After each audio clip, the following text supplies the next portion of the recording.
अस्सलाम वालेकुम संगत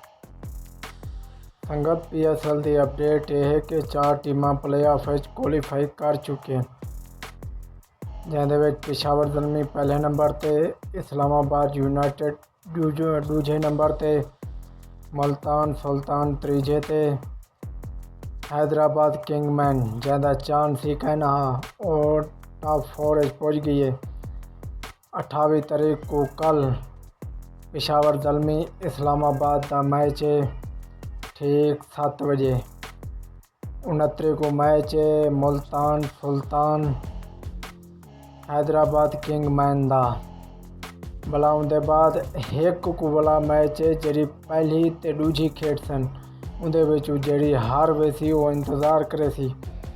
जी तीजी ते चौथी खेड सी उनके जी जीत सी वो हुने नाल मान खेड सी, जी अगो हार सी। हुण थोड़ी फेवरेट टीम ने 4 चुके रहिए वाला दसे सो कमेंट्स। उनके बाद थोड़ी फेवरेट हुआ पूरे PSL के रही सारे को ज़्यादा ही time score Babar Azam 2 score पिछो है। और हैदराबाद किंग आखिर प्ले ऑफ पहुँच गई है, जिंदा चांस ना गणते हैं। पेशावर ज़ल्मी की बैटिंग मजबूत, बैटिंग बॉलिंग ही मजबूत है उनकी।